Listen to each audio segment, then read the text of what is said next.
shoulder is heavy. Even the breath of the earth is far too long. Thinking of not getting the right way. It's right for you, but it's right for them.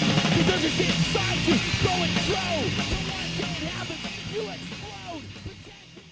Weight on your shoulders is heavy. Your wrists are pressing your feelings for too long. Don't think of acting the right way. What's wrong for you is right for them. Because there's inside you grow and grow.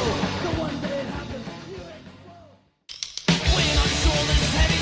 You have to press your feelings for too long. Don't think of acting the right way. What's wrong for you is right for them.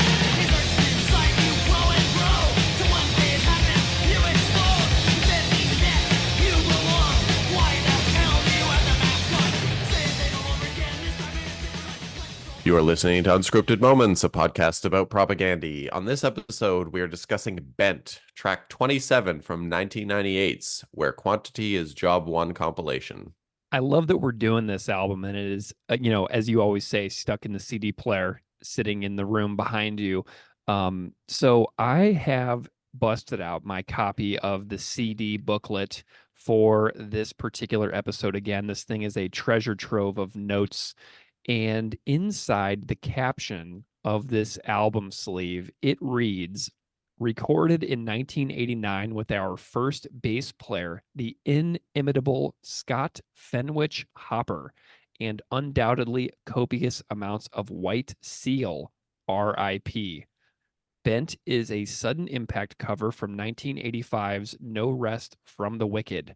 13 years later, and the sentiment stands. So, I don't know what White Seal is. Do you know what White Seal is? I also do not know what White Seal is. You'd think that I would have just simply taken a moment to Google that, but I did not. So anyway, Steve, how are you? I'm doing really good.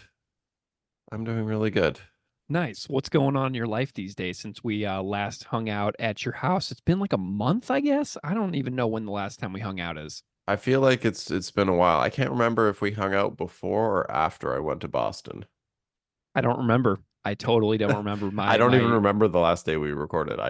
It was in your house. We recorded Yeah. last in your living room for the AMA and the 4 Triple Z announcement episodes that we did a while back. So, but it's been a bit, this has been a nice little gap in our schedule. Yeah. So if I didn't, I went to Boston for 20 hours. Oh my goodness, how was that? I had one of like the best ramen places I ever had in my life. I couldn't tell you the name of it, but they made the ramen and they put this like lid on the bowl and then like infused the bowl with like smoke so that when you took it back to your table and you took it off, it just like went up. It was wild. It was delicious. And then I did some finally my buddy Eric, we finally recorded vocals to our new jam, so I'm pretty excited about that. And then I was in Ottawa all of this week. I was in Ottawa all of this week for work. And then next week I go to Vancouver. So I am jealous that you get to go to Vancouver. I haven't been there since like 2012, and it's a pretty amazing city. I've really enjoyed my time in Vancouver when I've been fortunate enough to go there. I went there for a work conference, and I also went there for pleasure one time, and both times were absolutely wonderful. it's I'm really looking forward to it. The first 4 days are for work, but then the next 10 are for vacation. So, and I haven't had a proper vacation in a long time, so it'll be You're nice. going on vacation in BC? Yeah. Nice. Do you have any plans to get outside the city at all? Are you doing anything special?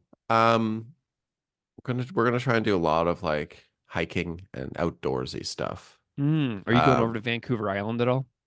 I'm not sure. I have a friend that lives kind of up in northern part of BC that I'm maybe looking to go and see like untapped areas up in northern BC, but we'll see how much time allows because to go from like Vancouver up to northern BC takes a lot of time. So we'll see what we manage to squeeze in, but there's a lot of mountains that we're going to walk up, a lot of record stores that we'll go see, a lot of places we'll go eat.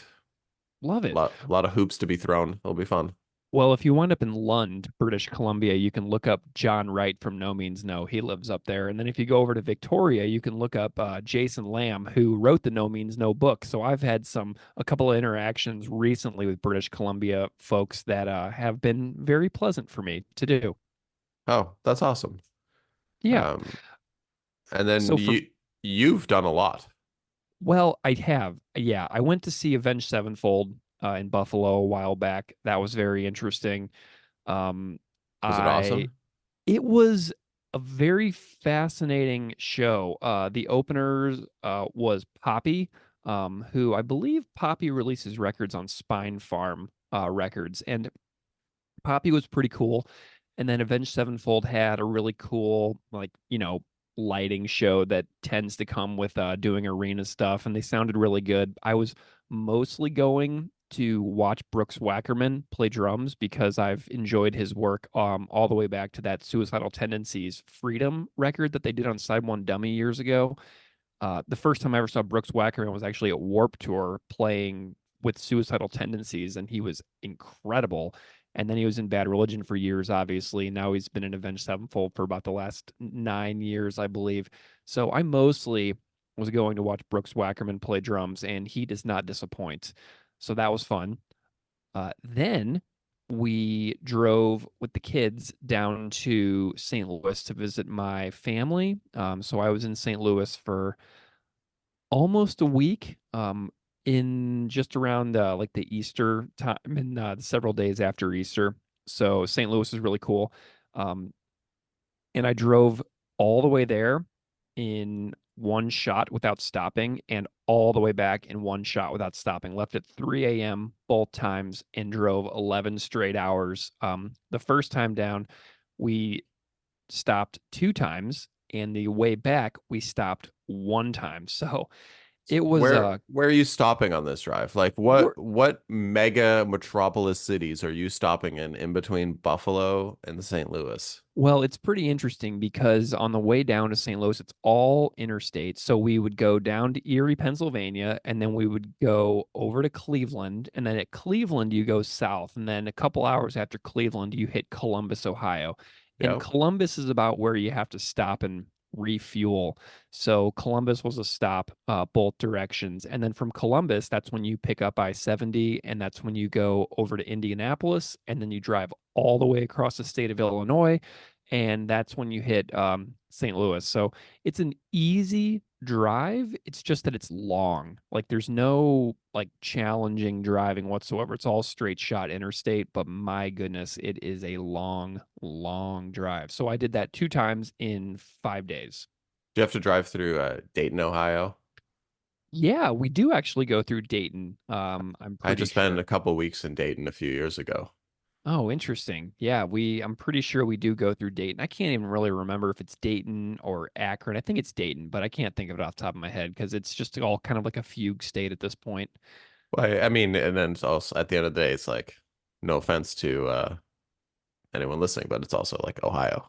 Well, Ohio is the longest part of the trip by far because you have to go all the way from the Pennsylvania border all the way to Cleveland, and then all the way down to Columbus, and then all the way over to Indiana. It's a long stretch of the drive. I mean, like 5 of the 11 hours are, man, maybe longer, maybe 6 of the 11 hours are just Ohio. So it's a real victory whenever you come out the other end of Ohio on either end of that trip. I like the Ohio stops because after last year, after tied down, we drove back like that way instead of crossing in Windsor. We came back to stop in Buffalo on the way back, and we stopped. There's a Sheets in Ohio that we stop at because Love I'm like, sheets. I gotta have some Sheets. Okay, so another thing that's a little bit of an update is that people out there may have seen that I did an interview with the fantastic author Eric Drucker, who did the artwork that adorns the cover of Propagandy's Potemkin City Limits LP. So Eric spent a an hour with me a while back, and we talked about his life as an artist, his life growing up in New York City and how New York City inspires his art. We talked about like labor rights and unions. We talked about his album artwork for Faith No More, Rage Against the Machine, Jello Biafra, and Propaganda. And it was just a really cool experience because people may not know this, but Eric Drucker has drawn 40 covers for the New Yorker magazine. So I really was amazed that I was able to do that interview. So thank you to Eric Drucker um, for doing that. And if you haven't listened to that interview, it's a really, really good one. It's about an hour long, and I really enjoyed it. And then after I talked to Eric Drucker, I wrote a handwritten letter to the artist Kent Monkman, who did the artwork for supporting cast. So I'm thinking about maybe seeing if I can use that Drucker interview as like a launch pad to talking about the other album covers. I know that Tom Brennan took the photograph that is on the cover of Victory Lap, so I'm going to try to reach out to him. And I also just put the letter in the mail to Kent Monkman the other day with a sticker, I might add, in the envelope to Kent Monkman. So maybe those things will come to pass and maybe not. Hey, there's a sticker right there. Nice. Hey, if anybody out there wants a sticker, hit me up because I will mail you one. And you And don't even have to pay me. or if you live near me, I can just give you one. Or if you're going to Yeah. be at Tie Down, I'll give you one there. Yeah, Or if you're going to Steve. be a Blind Guardian, I'll give you one there. Ooh, yeah, we're going to Blind Guardian. When is that again? May 9th. Okay, so that's coming up. So Steve and I are going to Blind Guardian in Toronto, Canada in a couple of weeks. So if anybody's going to be a Blind Guardian, let us know and we will say hello. And we might even do like because we talk about Blind Guardian so frequently, and by we I mean me. You. Um, I don't know. I feel like we should do a like a post Blind Guardian reaction episode. Oh, I agree. Yeah, that'll be super duper fun. We'll definitely do that. I'll bring my recording gear and we'll just record it like in the car or something. It'll be Bangers Embrace Blind Guardian style. Love it. Okay. So Um, one thing I want to discuss before we get further into the episode was I yeah. don't know if you had a chance to watch last night's Coachella stream. No, I have not yet, but it's been all over my news feed in my little news app that I have. Oh, so I don't know any news about it. I just watched it and then went to bed and then now I'm here. I have no idea if what anyone is saying about it. Can you just Okay. briefly tell me what people are saying about last night's No Doubt set? The headline that I saw from Rolling Stone is that No Doubt played a very ska infused set. That's all I know. Scott was alive and well last night at Dude, Coachella. that is awesome. It was like they had the full horns out there. Wow. Okay, that's very nice to hear. It was I watched it. So last night, I'll tell you, we spent our evening, we watched 4 hours of wrestling. And then I thought wrestling would line up to be the start of the No Doubt set, but it Hmm. wasn't. So then we played like we had to kill an hour in between wrestling and No Doubt. So we played Mm, Civilization for an hour. very good. And then No Doubt comes on, and I was like, you know what? I was like, I got to record early tomorrow morning with Greg. I'm gonna watch one or two songs, and I'm gonna pack it in because I got to Hmm. get up. We watched the whole set. Nice. I wanted to hate it so bad, but it was good. Nice. It was Very good. like it was one of those ones where it was like I really wanted to just be like, oh man, this is trash. What's but they sounded awesome. They Wasn't it like play their first show in like 10 years too? yeah, and just 9 years. So I brought up the set list here so we Okay. can just go over it. 6 Tragic Kingdom songs, Very good. I mean, yeah, that's got to happen. 4 Return of Saturn songs. Okay. They even did a Beacon Street Collection song. Really nice. So it was very ska heavy. That's awesome. Like they played Total Hate 95, which was their first time playing it since 2012. Very cool. Well, this sounds amazing. What stands out to you about the sound or anything like that? I mean, it was very polished, very, very polished, Hmm. but it was it was just cool to see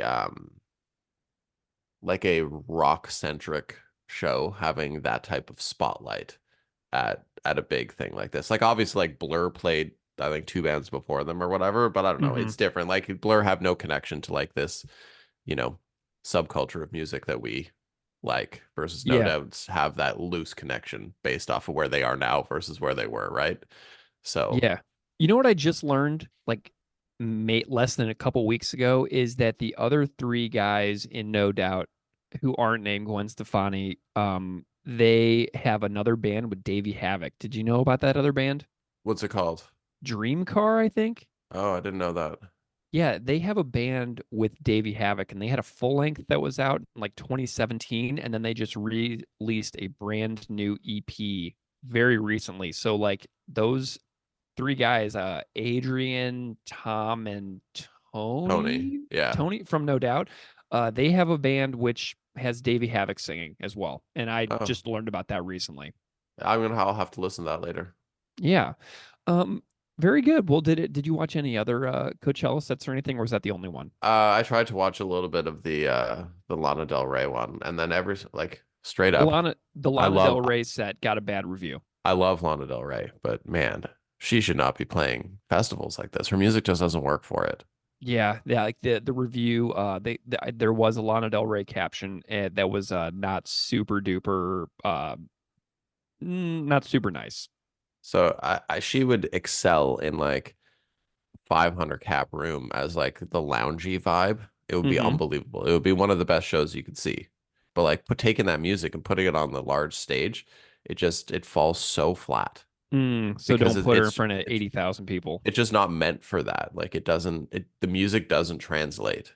Like the same way like you take like a stadium rock band and you put them in a small venue, like it just doesn't work. Like if you put like Motley Crue or Kiss in a 500 cap room, like the show just doesn't work the same. Hmm. It goes both ways. So was the No Doubt set on the same stage that the Blink-182 set from last year was on? I assume it was on whatever the main Okay. stage was. Yeah, yeah. I watched the full set. Man, I should have watched that No Doubt stuff from last night. I hope I can find that online later today. I'm sure I'll be able to. But I watched the Blink-182 first set live last year streaming on YouTube, and it was just like so cool to see that happen again. Because I mean, that was the first show I ever went to when I was like in eighth grade. You know? Yeah, it was cool. I enjoyed the you know, I don't enjoy the time difference to be able to watch these things, but I mean, here Yeah. we are. And I don't know how Coachella works. It's like the same people again next weekend. I feel super old that I don't know this, but like it's 2 weekends and it's the same people both weekends. Yeah, maybe I'll watch the live version of No Doubt next weekend. Maybe I'll just wait and like save the surprise for watching it live for next weekend, and then maybe I'll go back and revisit the first weekend because I want to watch that too. And I'm super glad for my friends at the In Defense of Ska podcast that there is a lot of ska going on for No Doubt Like, did because they release like an emergency episode being like ska in the mainstream? SOS alert alert alert. Yeah, Like that's hopefully they talk about it. 80,000 people attend ska show. This is amazing that we're talking about ska and No Doubt on a 1980s Toronto hardcore episode. So should we transition here really quick? Do you have any other major life updates to share with the That was listeners? probably the largest ska show that's happened outside of the province of Quebec in the last 10 years.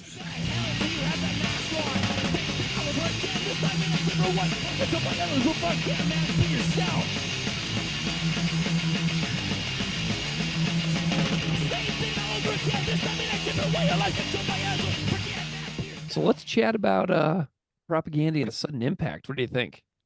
I would love to. Okay.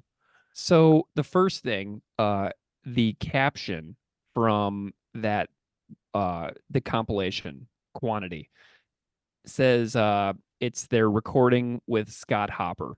So Scott Hopper doesn't come up on this podcast much. He was a bass player in Propaganda in the very, very early days.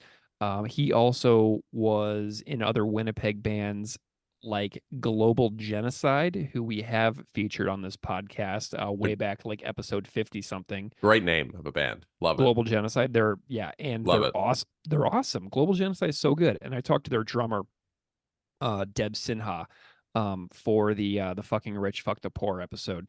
And then there's also Crawl, which I know that Chris Hanna was briefly a member of the band Crawl as well. So Scott Hopper, a local Winnipeg musical staple in the 80s and early 90s. But yeah, he appears on this recording as the bass player, which is I think the only song we've ever talked about on this podcast that actually has uh Hopper on bass. So there's that. So that's pretty cool, right? Do you think everyone just calls them Hops as a nickname? No, I'm pretty sure it's Hopper. And I think Hopper is the nickname, but I know that he's still floating around Winnipeg. I know that he's kind of involved in some kind of like surfing or windsurfing That's awesome. tourism kind of Love it. business. Yeah, so I've never been able to get a hold of him. But apparently from what I know, he's still kicking around in Winnipeg, doing tourism stuff. So that's kind of cool as far as I know. We should book a tour on his thing. We should go to Winnipeg and A- book a tour and just and like just like sneak attack interview him. yeah. Yeah. Hey, so anyway, I got this recording gear here. By the way, I host a podcast on propaganda. Comment directly into this little microphone, Yeah, you don't please. mind if we have a chat while we're windsurfing, do you? Okay, cool. So that's all I got on Hopper. But now we have to talk about Sudden Impact, the writers of the song Bent. Same thing all over again, this time in a different way. You're like controlled by other tools, you gotta man and be yourself. You no longer know which way to go. Your mind's at war with itself. You think you're part of theirs, right? You've gone now, man. And Sudden Impact was a band who was hardcore and punk and thrash from Canada in the 1980s. And, they're one of those kinds of bands that didn't really get as much attention as they deserved, as far as I can tell, because this band is awesome. I have been absolutely loving what I've been listening to for the past couple weeks to prepare for this. But Sudden Impact made two records, 1986's No Rest from the Wicked and 1988's Split Personality. Those are the LPs. They also had a 1984 demo called Freaked Out, which was recorded in 1984 at Acusonic Studio. And a version of the song Bent appears on the Freaked Out tape and the No Rest from the Wicked LP. So the cover the Propaganda made, there are two versions that appear from Sudden Impact from 1984 and 1986. And if you're watching a video version of the podcast, I'm showing what the copy of the cassette looks like right now. Oh, you own it. Yeah. Oh, very good. I see it here. Wonderful. Fantastic. How Perfect. wonderful. So Sudden Impact had some member changes over the years, but their members on the Freaked Out cassette were Scott Fraser on drums, Reed English on guitar, Steve Milo on bass, and Mitch Garvin on vocals. It was produced by a guy named Brian Taylor, who is a legendary guy from the Toronto scene that I've been learning a little bit more about the past couple of weeks. And Brian produced it. He also worked with bands like Chronic Submission, Sacrifice, Razor, Direct Action, and more. So, Steve, you are in possession of something that I am not. You have a book there, which came out a couple of years back and documents the Toronto scene. It's called Tomorrow is Too Late, Toronto Hardcore Punk in the 1980s from UXB Press, and it was co-authored by Derek Emerson and Sean Cherry. So you've been going through this thing. Tell me what it says about the Freaked Out cassette tape in that book. Okay, so I'll start by saying that the for the people watching on YouTube, you can see for the people watching on YouTube, you can see that the book is just based like it's interviews with people from bands and stuff. So it's not like a full story about it, but what I can do is I'm going to read each of the band members talking about this cassette. Awesome. So first we have Mitch Garvin. Mm-hmm. He said, "Once we did the cassette, I thought that was the big time. We finally made it. That moment was like magic to me." And then Steve Milo said, "Reed was the responsible guy with the band money. We'd get a few tapes done, sell them, then he'd go back to get more made. The milestone we hit was 500 copies sold. When we hit that plateau, Fringe took notice and agreed to release a record." Fringe is a record label that we'll talk about in a little bit. And then Mitch Garvin says, "Everybody was freaking out about Metallica's Kill 'Em All. by the time James Vandervoort joined the band, and our sound changed pretty dramatically. Scott switched over to the double bass drum. That was a big deal. It was never a conscious effort to start playing more of a heavy metal sound. It just kind of evolved. Mike Brunt once said in an interview, "We just like to play the kind of music we listen to." I thought that just hit the nail on the head. Sudden impact was the main priority for everybody else. I started mountain bike racing and was doing pretty good, so that became my priority. One day I showed up at practice and they just said, "We replaced you." After that, I moved away to California to become a pro mountain bike racer. And Amazing. then Well, yeah, Mitch is going to be on the podcast, so we're going to hear a lot more detail on that from him personally coming up soon. So I'm pretty stoked about that. and then we have Johnny Bordorenko. Said, "I started working at Record Peddler when I was 15, which is where I met Mike Brunt. I'd go see Sudden Impact play all the time. I used to help them move their gear. One day they asked me if I wanted to try out. I was like, wow, this is crazy. It was awkward because no one had talked to Mitch, and he came in while I was practicing with them. I think I'll go stand in the hallway for a minute. Could never be I could never be Mitch. He was a fucking chainsaw. Those screams he does were incredible. It makes the hairs on my neck stand up when I listen to those tapes. I couldn't sing, but I was trying. We practiced at least 3 times a week for 2 hours at a time. We were relentless. We were relentless with jamming. It was just endless." And then Steve Milo says again, "The 4-piece version of the band made a demo tape, super fun, even though we didn't know what the fuck we were doing." Then we had the metalish change. We added a second guitar player, put out a record. It was getting a little less fun from my perspective. Then Johnny joins and it gets more metalish. We were playing bigger shows, practicing twice a week. Now it feels like a job. Mm, yeah, well, there is like a so much a story here too. So the No Rest from the Wicked LP, the lineup was the same as the demo tape, but they added Michael Brunt, who you just mentioned, on second guitar as well. So they kept adapting and changing a little bit over time. And then the 1988 LP split personality. The lineup was Reed on guitar, Mike on guitar, Steve on bass, Scott on drums, and Mitch was switched out on vocals for Johnny, which you just kind of went over nicely. So that's a little bit of the history of Sudden Impact. But the guys in Propaganda, I get the impression that they were pretty big fans. And I searched Propaganda's website archives just for any mention of Sudden Impact at all to see if there was a way that I could get um, further comment from Propaganda themselves about the band without having to annoy them for direct comment via email while they're working on a new album. So in January of 2011, Chris wrote on propaganda.com, "A kind fella just let us know via email the sad news that Reed English of the legendary Toronto hardcore band Sudden Impact shuffled off this mortal coil recently. They were another highly influential band for us back when we were starting out. I remember the day me and Geordie Boy took the Greyhound into Winnipeg in 1985 and picked up their No Rest from the Wicked LP along with a little LP called Torment in Fire by a then brand new band called Sacrifice. It was one of the few records from that era that truly stood the test of time. Gonna crank it tonight and get bent. R.I.P. Reed." So that's from Chris in 2011 after Reed English passed away.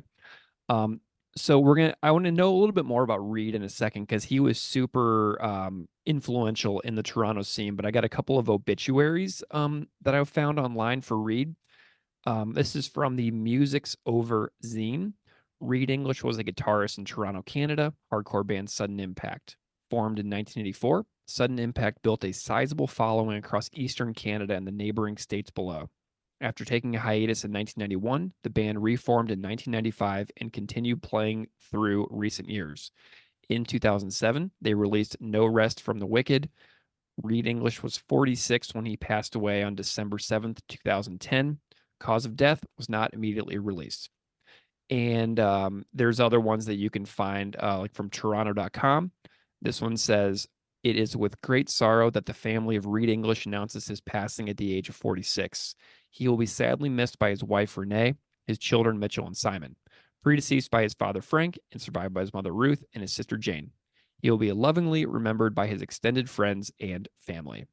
So I know that there's a bunch of stuff about Reed's artwork in the book, and I was wondering if there was anything that you would like to share with regards to what Tomorrow is Too Late has to say on Reed directly.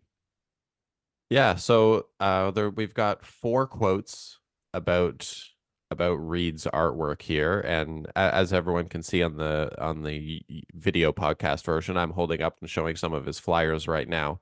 We've Show him. got a flyer that the first one here in the top left corner was a flyer that he did for a Slapshot Youth of Today Sudden Impact Christ on Parade show. Ooh, let me see that. So that is that flyer right there. That's awesome. It's a sweet flyer. Like I would actually love to. I would if I had a copy of that, I would frame it. It looks sweet. And then next on the page we have another one of his flyers for a show of JFA and Just Born and the Dickies, Gangrene, DRI, and Zoetrope. What a lineup. Yeah, that's a crazy lineup, and that was at the Bridge, 507 Bloor Street West.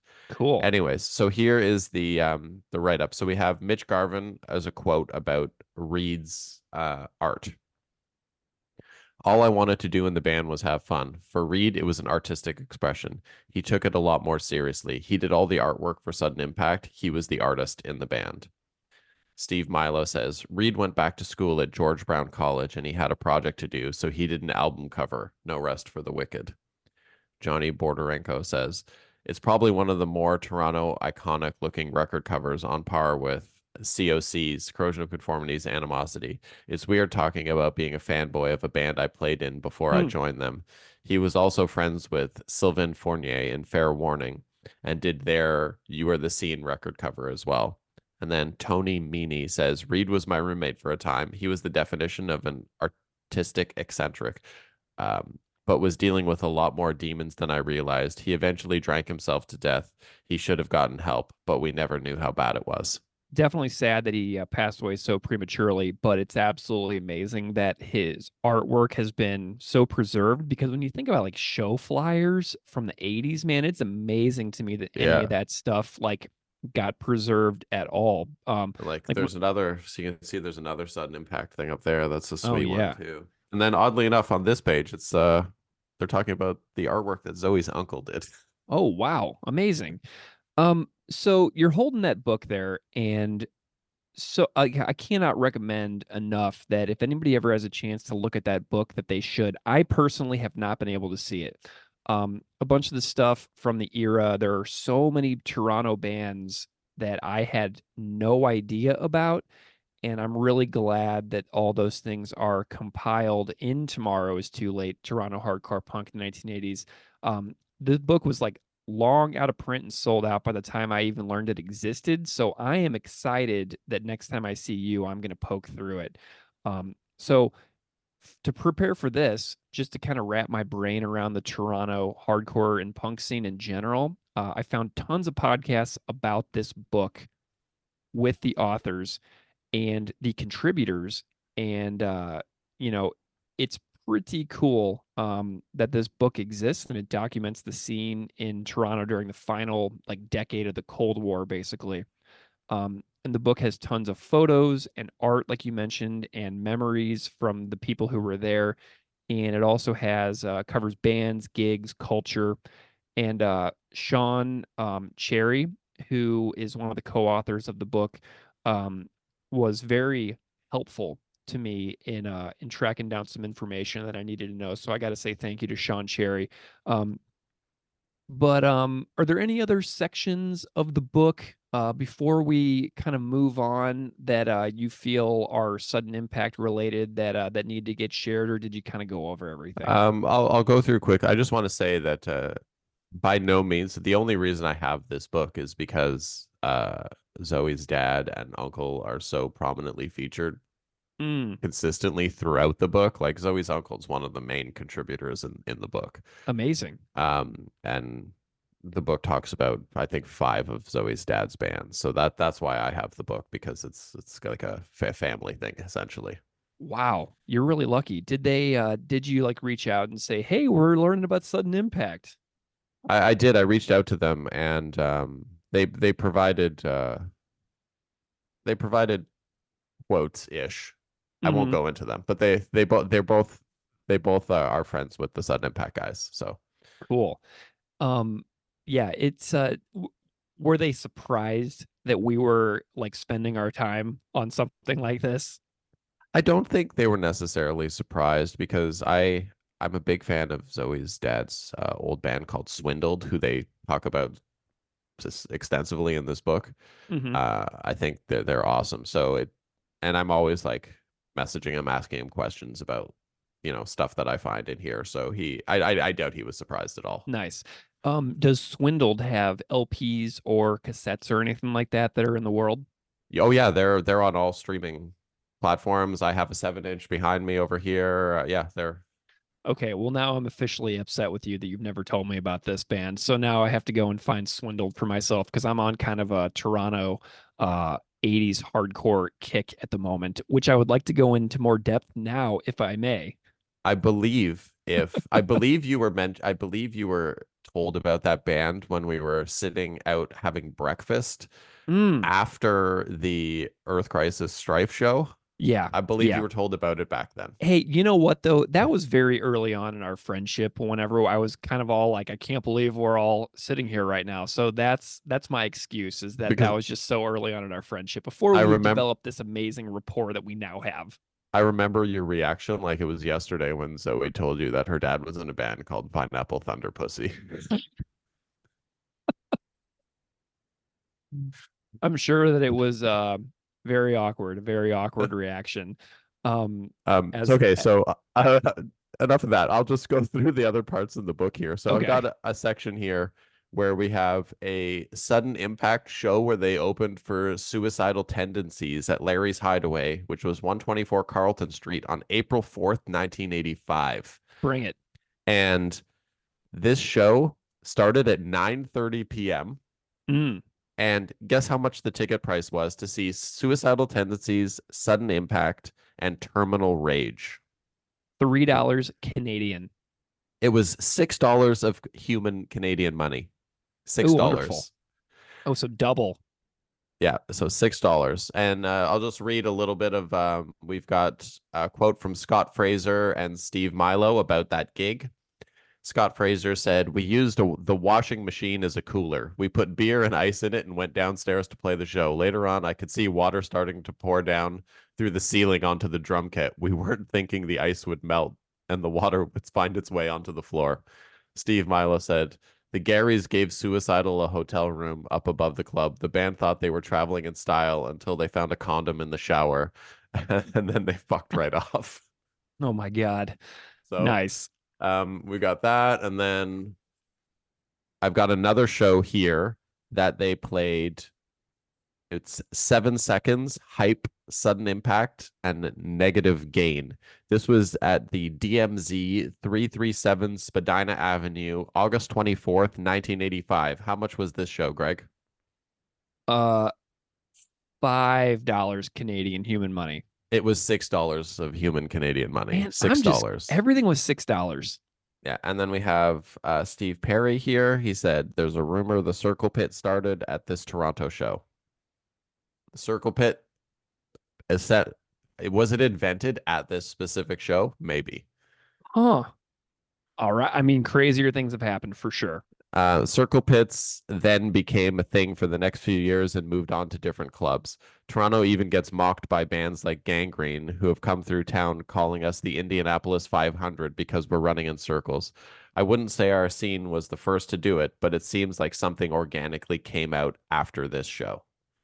I mean, and you know what? Maybe it was the first. How would we ever know? Do you know what I mean? With so many like shows happening all over the continent, every single day, there's really no way to pinpoint. Most likely, maybe it was Toronto. You know what I mean? Imagine playing at the very first show, at the very first place where a circle pit ever happened. If you were the first band that got circle pitted ever, Ever. Amazing.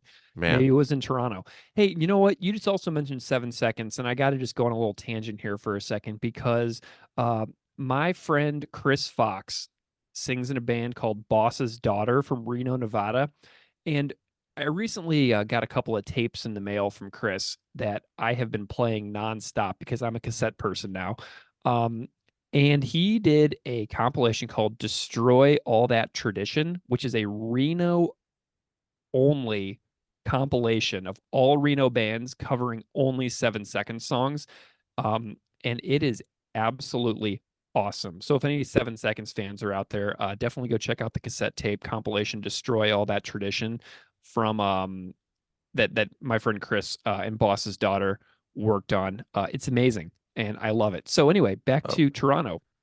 And so the next section here is the section of the book that talks about the crossover between skateboard culture Mm-hmm. and the scene in this era. So I'll skip out the quotes by people from other bands, but we have Steve Milo from Sudden Impact saying, I grew up in Montreal, moved to Toronto in 1976. Punk broke as I was transitioning to Newmarket. It was overwhelming. Became all of a sudden you're in high school of 2,000 kids, you don't know a soul, you're starting all over again. There's an initial sense of alienation, which is a common thread you're probably going to find running through all this. Skateboarding happened, and through that, I met all of my new friends in Newmarket, a small town that had a mall, a theater, and not much else going on. Some people would do sports like vandalism. We skated. Skateboarding was massive, and I got into it really seriously. And then we have Mitch Garvin saying, skating was a big part of our life then. Besides playing in Sudden Impact, we skated, and that was pretty much it. We just hung around with other skaters. Then Steve Perry said, I think the skateboarding scene started to influence the way hardcore started to sound. I feel like there was a lot more adrenaline and a different attitude. I'm thinking how Micro Edge, Wrath, Sudden Impact, and Negative Gain all sounded different than the earlier bands like Young Lions, Youth, Youth, Youth, and Direct Action. There's a distinction between the two groups of hardcore kids. And then Johnny Bordorenko says, with skateboarding, there was a little bit of the new guard coming in because the old punk people would not exercise. And then Steve Milo says again, speed and aggression are common to both, and the DIY ethic for sure. Once the skate parks are gone, you have to figure out how to build your own ramp and where to go. Nobody teaches you how to skateboard. You learn by doing it. In hardcore, you had more inept beginner musicians inspired to make records without the skill or experience those other bands had. I think that would describe how Sudden Impact started. Amazing. Yeah. For my chats with Mitch, I found that skateboarding was a super important part of it for all them. So I'm really glad those quotes are actually in the book. What a Oh, cool book. I've got one more actual thing here that the bookmark fell through. Yeah. And it's just about Sudden Impact and people talking about them. So we have Steve Milo saying, before Sudden Impact, Scott Fraser was in a band called Innocent Bystanders. When the Innocent Bystanders broke up, we took over their rehearsal space underneath the lawyer's office in Aurora. It was long, dark, dank, and dirt cheap. We put on gigs there. Youth, Youth, Youth, Direct Action, Wrath, Blibber. Micro Edge came up from Toronto to practice there too. Reed English was in Micro Edge. And once that ended, he started a new band called Sudden Impact. So the band he mentions there, Blibber, that's one of Zoe's dad's bands. Oh, cool. Very And then nice. Boris Liko from Micro Edge said, Reed loved to throw little mini solos in. If you knew Reed and you saw him skateboard and you listened to the music, you could make a connection there. It was simply his style. Then Johnny Bordorenko says, other bands really did that string bending thing, but Reed really hammered it home. He did it to perfection, and he did it a lot. Steve Milo says, our first singer Mitch came from the States. We thought he was from Kentucky, but he was actually born in Ethiopia. We met him up here through skateboarding. Yeah, Mitch is a really his life story that we get into a little bit on the interview in a bit is really amazing. But you just mentioned some bands that are super important to the greater picture here that I want to talk about for a second because when that book came out, there was a complimentary 7-inch that came out, which is 11 songs from bands like Micro Edge, Sudden Impact, Direct Action, Negative Gain, Sons of Ishmael, Chronic Submission, Angry Thalidomide Babies, which might be which is one of my favorite songs on the 7-inch, by the way. Creative Zero, Dead End, and More Stupid Initials, which I think go colloquially by the abbreviation MSI. So there is a bunch there, and you just brought up Micro Edge, and they have 2 songs on the 7-inch that start the whole thing off. So that's pretty cool too. Yeah, and I mentioned another band called Young Lions, and that was Zoe's uncle's band. Nice. Yeah, yeah. I'm surprised that Young Lion aren't on the 7-inch because so much of the book is about them, and they come up so regularly whenever there was like podcast appearances by the authors and contributors to this book back when it first came out. So I'm a little surprised that Young Lions isn't on there too. Yeah, I'm shocked because there seems to be an interview with Zoe's uncle on almost every single page in this entire book. That is amazing. Okay, so let's talk about some other press that I found.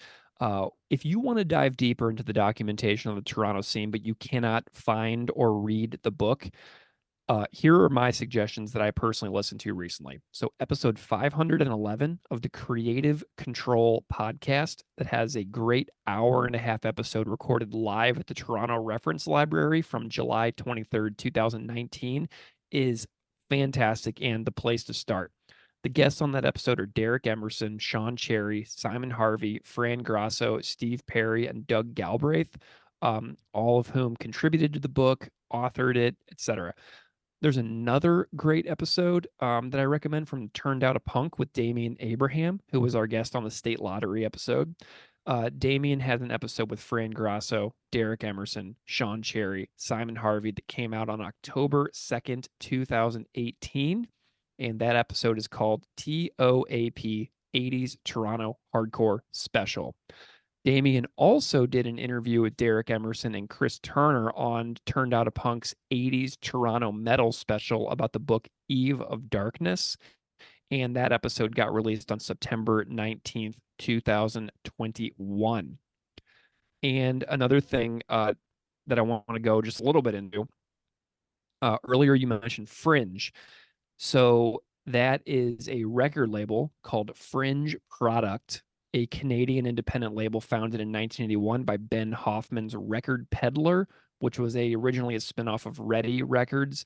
And that was active through the 90s, releasing a variety of genres like punk, metal, electronic, industrial, and alternative. In 1988, Fringe Product Incorporated was a separate entity to manage the label. And that same year, Fringe and Record Peddler were charged with criminal obscenity by the RCMP stemming from a Dayglow Abortions release. And in 1990, the charges were cleared after a lengthy trial. And Fringe did 2 Sudden Impact LPs, and they also, worked with some other some other bands as well. I think like Sacrifice and Razor and stuff like that. So there's a lot of going on with Fringe Product. Let me There's a actually lot look about up. Fringe in the book as well. Yeah, they seem super important. I'm just going to go to the releases list. So they did Sacrifice, Dayglow Abortions, Sudden Impact, Razor, Dead Kennedys. So that's a super duper important part of the story, from what I can tell. Oh, they also released Corrosion of Conformity Animosity on cassette and DRI's Dealing with It. So, Fringe Product, pretty cool stuff. Yeah, that's awesome. Nice. Well, Steve, I think that I'm having um I'm wondering what we should do now. Do you want to go into Mitch's interview about the music, or do you want to do our commentary on the song itself and then conclude with the last hour with Mitch? Maybe we'll take a vote to the listeners who are listening live here and see what they say. What did they I say? think What's the poll? I'll just give it 3 more seconds to. They're saying they want the interview now. The interview now. Okay, sweet. Well, we are going to go to an interview with Mitch Garvin. Mitch Garvin was the first vocalist for Sudden Impact. He wrote the song Bent. And in this interview, we talk all about Mitch's time in Sudden Impact, including skating, his professional mountain biking experiences, getting kicked out of Sudden Impact, but also sort of an analysis and a reflection about the song Bent, which is like which is an anti-straight edge song at the time. So we talk a lot about the backstory of the song in the interview. So we get to hear it all straight from Mitch now. So let's go to my interview with Mitch Garvin, formerly of Sudden Impact. That's okay. No way. Watch straight edge. Get bent. Weight on your shoulders is heavy. You've been suppressing your feelings for too long. You're sick of acting the right way. What's wrong for you is right for them. These urges inside you grow and grow. Till one day it happens, you explode. Pretending that you belong. Why the hell do you have that mask on? Mitchell Garvin, welcome to Unscripted Moments, a podcast about propaganda. How's it going? Excellent. Thank you so much for being here. Mitchell, I'm wondering if you can just spend a moment and introduce yourself a little bit to the listeners out there, so they know a little bit about who you are and what you do. Okay, well, back then I was Mitch Garvin, okay? Yeah. And I was the front man and one of the original founding members of a band called Sudden Impact. The way we formed, we started as a 4-piece, and I used to hang out with these guys, and I lived in Toronto, Canada. They lived in Newmarket, and the 3 other guys, like it was Steve Milo, Reed English, and Scott Frazier was the drummer. They lived in Newmarket, so I would go up, and we were all just skaters, and they were in a band called Intense Youth, and the lead singer from that band was moving to BC. And just out of the blue, they're like, "Hey, you can sing, can't you?" And I'm like, "Oh yeah, I sing in the shower," And so we decided to start jamming, and I never sang, I listened to, punk rock, we were all into punk rock, and we're all skaters, so we just started as a skate band, just hanging out, skating. We had a little mini ramp in the house we called it the Vert house, which is is French for green. This little mini half pipe in one of the rooms was built, and we had a jam space. We would practice, and that's kind of how the band formed. It was just, just happened. Like we just were going to be a skate band. Man, And that's great. So it just happened with skateboarding, just kind of randomly your lives intersecting. Because I know that you were yeah, moving all over the world and stuff a little bit, and you just randomly happened to find yourself like kind of mingled with this group of guys. Just totally yeah, random. exactly. I mean, it was totally just synchronicity. It's like, we were skaters, and that was the thing to do, is start a band. Because that was about the era of like the Faction, 7 Seconds, hardcore bands like that, and it seemed like everyone skated, I mean, there were, it was just well, number one, it was transportation, but we also skated, the skateboard parks and pools and made ramps and everything else, so it was, just the next progression, we didn't, and we just played the music. Like we started out playing, like, I think one of the first songs that we did was Beach Blanket Bong Out by JFA. Nice. So it was, that's the first one I remember, and then it's like, because I was the singer, I was in charge. I was the one that was supposed to write the lyrics, and I'd never written lyrics, man. It's like, Yeah. and the first song I wrote was Sudden Impact, and that was I just started jotting stuff down, and it's like, 5 teens die at a railroad crossing. That was like a line from, when some friends of mine, we'd get stoned and go and jump as Dotson over these railroad tracks, and it's like, just crazy stuff, you know. I mean, we could have flipped the thing, you know, but we were just partying and having fun. And then, you know, just stuff like that would always influence my lyric writing, you know. Like I said, I was never a writer or poet or anything like that. It just, you just wrote about what you experienced, you know. I mean, we were kids, you know. Totally. How quickly did the band with you on vocals start playing shows in Toronto? And I'm like curious what that scene was like, you know? Well, actually, we did a few shows in Newmarket, which was, you know, that's kind of like, it's north of Toronto by about, it takes like probably maybe half an hour, 40 minutes to get there from Toronto. Our Hmm. first Toronto show, this is pretty amazing. We opened for JFA. Really? Okay. So that was just like a dream come true. And the way that that happened is the girl that did most of the promotion of shows in Toronto didn't want to front the money, didn't want to guarantee him the money, or didn't have the money to guarantee him, you know, hey, if you come up and play Toronto, this is how much I can offer you, you know. Hmm.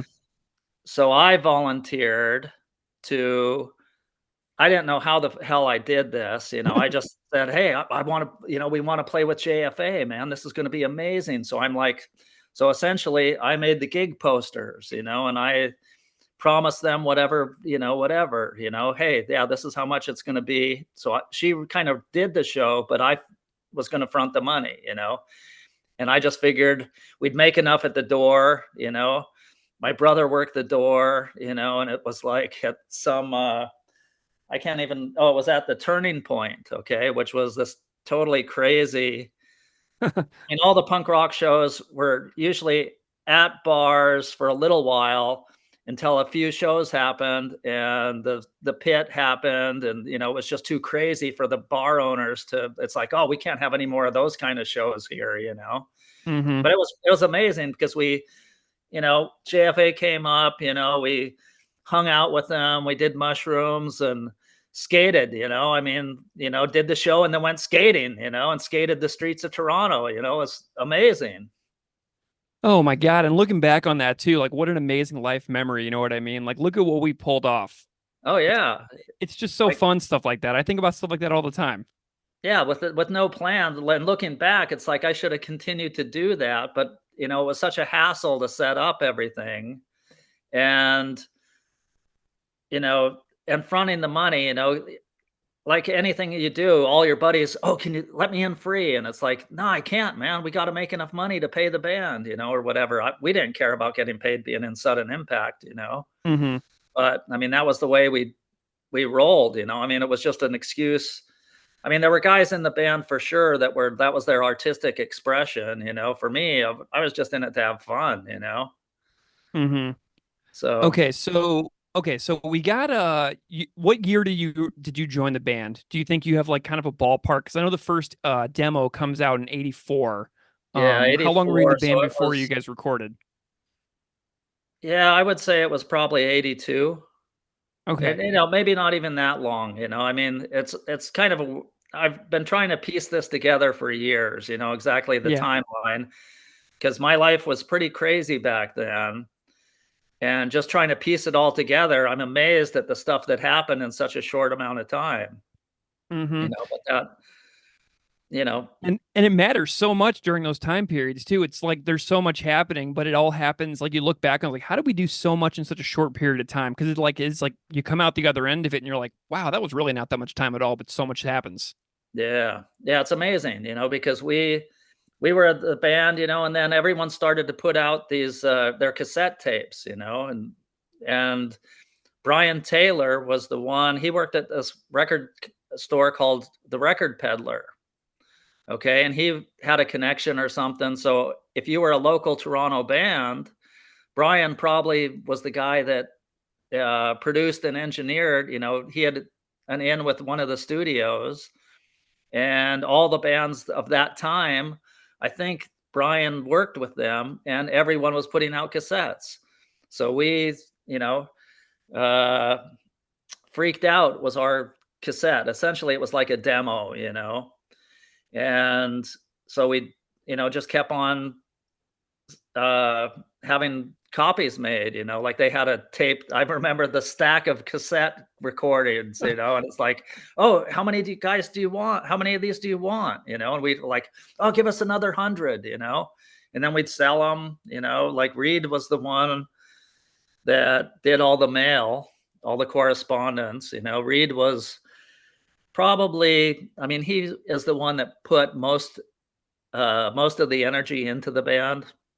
Like he Mhm. did all the artwork for the cover of everything, like the t-shirt designs, he did that.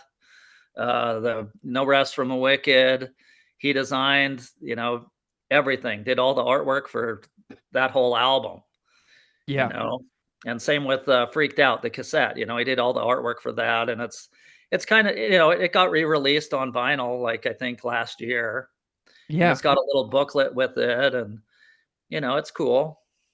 Well, and I know that Reed was really prolific at making flyers for shows around Oh all yeah. those years too, right? Like, wasn't he making flyers for tons of other shows as well?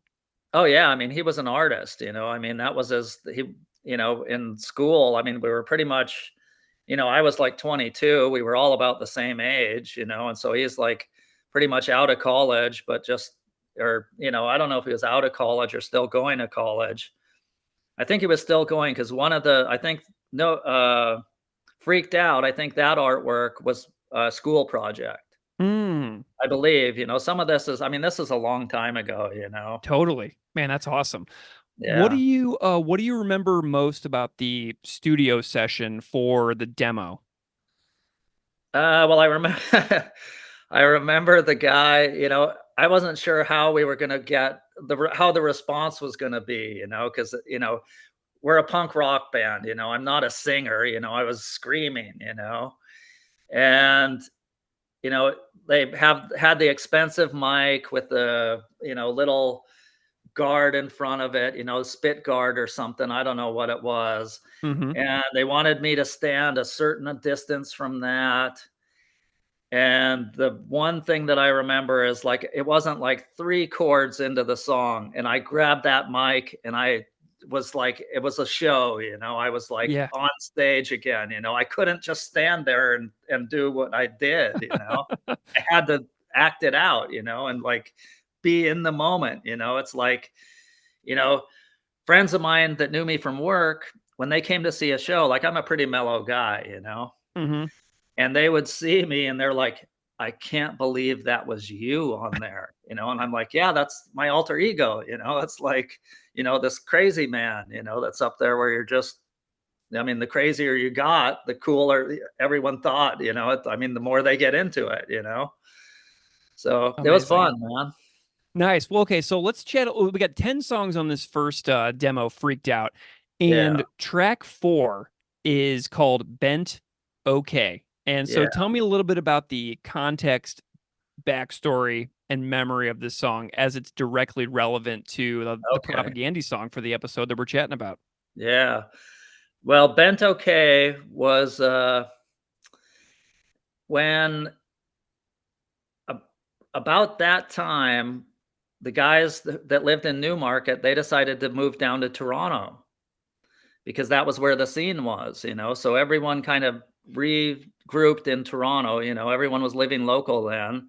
We had a practice space, different practice spaces, but there was this one house called the Melville House, okay, and it was a punk rock house, it was like this one guy, Boris Lako, it was his house, he had the mortgage and everything, and he would just rent out rooms. So it was a little bit sketchy, because it's just a bunch of punk rockers. Mhm.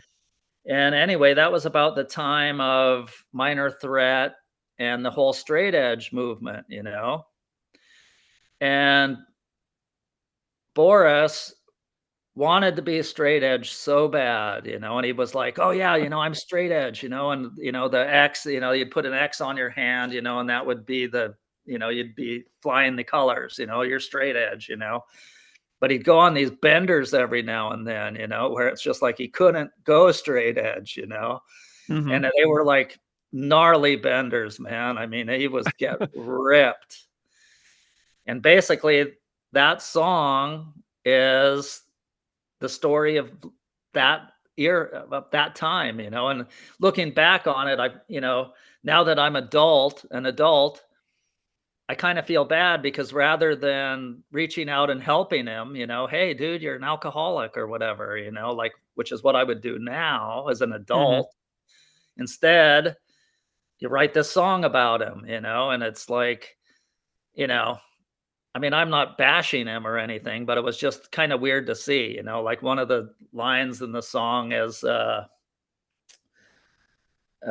wearing a mask, and just be yourself, and so why pretend to be this straight edge dude if you're going to party like that, and it's, so it's was kind of like that, and like I said, like looking back, I wish I would have helped him out instead of, writing a song. And now it's like, everyone knows the story of the song now where it's like, oh, that's about Boris, and it's like, well, yeah, it was, I mean, we were kids, you do some crazy stuff when you're a kid, so that's Absolutely. the song, and to make things really crazy is like after I left Sudden Impact, okay, I kind of dropped out of the scene, I got into mountain biking, moved to the States.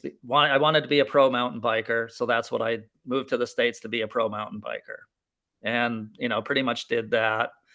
But when I was down here, I forget what radio show I was listening to, but it was like maybe Maximum Rock and Roll or some one of those, and I heard Propaganda's Bent Okay. And I'm like at work just listening, and I'm like, holy shit, is that Johnny? Because I knew who the singer was, and I'm like, Hmm. wow, that's pretty cool. Sudden Impact's on the radio, and I'm like, wow, they really changed the song up, and then I'm listening and it's like, oh, that's Bent Okay by Propaganda, and it's like, holy shit, whoa, I mean, it blew my mind, like I'm in California, and I'm hearing our song covered by someone else, and I'm like, man, I wonder if the other guys know about this, but Wow. yeah, just totally crazy. That's so random too, because the way the track is released, it's like buried at at the end of like a compilation that they put together in the 90s. You know what I mean? It's not like Yeah, one of their I think that most fans of Propaganda have realized, like, kind of forgotten that this song even exists because it's like so far down this track listing on this like best on this kind of outtakes compilation of like yeah. demos and old live stuff. So that's actually kind of amazing that it came out in that way. You know what I mean? Oh That's pretty yeah. cool. Yeah, it's very cool. And after I heard the song, then I, looked around for it. That was pre-internet days, So I was looking in the record stores in San Francisco, and really crazy thing is when I started looking, I also found a Sudden Impact record in one of and I didn't have a record at that time, I mean, you're given a case of records as part of your payoff, we each got a case of records, and I gave all mine away and moved to California and didn't have a record, so I'm like Hmm. going up to the counter at the record store with just this crazy grin on my face, like, yeah, this is me, And Man. it was funny because after I moved away, I'd always go in the record stores in Toronto, and I always thought I'd always see the Sudden Impact bin, So I'm like, oh wow, we're still a band, or whatever, even though I wasn't part of the band then, because I, dropped out of the scene, and I'm pretty focused. Like I wanted to be a mountain biker, so that's what I was, and it's kind of these two different kind of lives, where the punk rock thing, you're doing drugs and drinking and all of that, well, when I moved to California to race, it's like, hey, I'm not smoking, I'm, quitting weed, everything. I'm going to live the life, So I was pretty focused on that. And then I start riding with all these guys that are into the mountain. This is the early days of mountain biking. Okay. Yeah. And they're all getting stoned and everything. And these are pro riders, and I'm like, it was such a bummer, because it's like, here I am thinking it's all serious and everything. And then, there's these guys where they're going on a ride and stopping, we're riding up Mount Tam, which is like the everyone knows about Mount Tam if you were into mountain biking, Hmm. and they're like stopping and for a smoke break, and it's like, oh my God, these guys are fucking stoners, man. It's like, you know, so it's a little disheartening, because here I am thinking, these are the guys in the magazines, they're the heroes that you're looking up to. Side note, do you still ride? I've raced road and cyclocross for years and years. No, I don't. And the funny thing is I moved down here to be a pro mountain biker. Okay, the thing that I loved the most was cyclocross. Yeah. But a side note on that too, like I just don't jump into when I do something. I fully immerse myself. So when I moved down here, everyone's like, my friends that were into cycling, they're like, "Oh, what are you gonna do?" And I'm like, "Oh, fuck, I'm gonna build mountain bikes. I'm gonna get a job with Tom Ritchie, because that's all I knew. Yeah. And anyway, I didn't work for Tom Ritchie. I worked for Steve Potts and, made bicycle frames, learned how to build bikes. So I, you know, raced cyclocross and did, a bunch of nationals. And, I mean, that was my life. I was and I raced road bikes also Nice. just for training. I mean, it was like, didn't take it that seriously. That was just something to get fitness, because Yeah. I still ride all the time, but all I do is ride to stay thin, you know? yeah, for Get, me, it's like it's hard to go back to that. Once you're at that level, it's hard because it's like, I mean, now hills are hills. yeah. Before a hill wasn't a hill, I'd be, you just wouldn't think of that. And I'm going to be 62 this year, and I mean, my body's starting to feel the wear and tear. It's Yeah.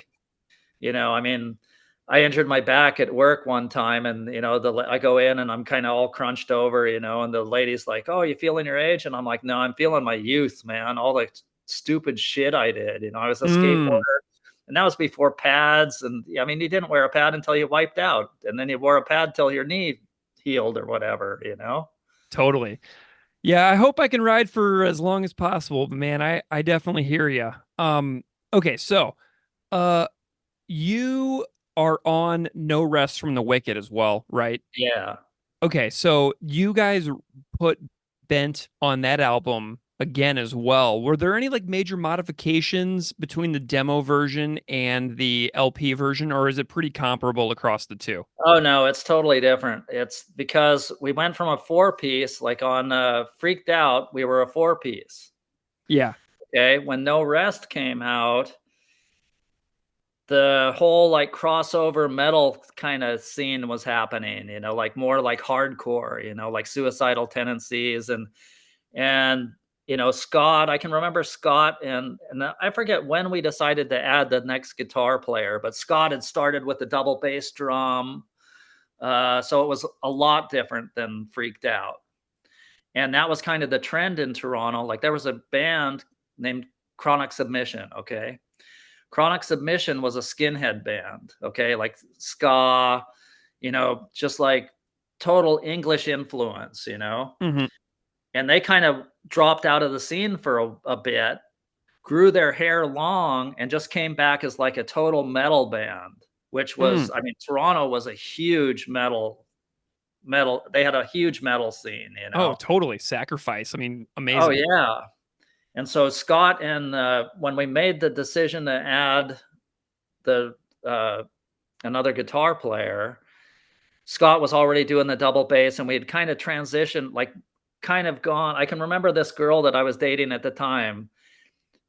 She came to a practice one time and she's like, "Wow, you guys are really following the trend now, because we had started this new sound, like a more metal influenced. And I was kind of on the fence, like I can remember like Reed and Scott and Mike Brunt like talking about like the new Metallica album, Kill 'Em All, came Hmm. out. And it's like, fuck, I didn't listen to that. I was a punk rocker. I was not gonna, you know, I was just punk rock.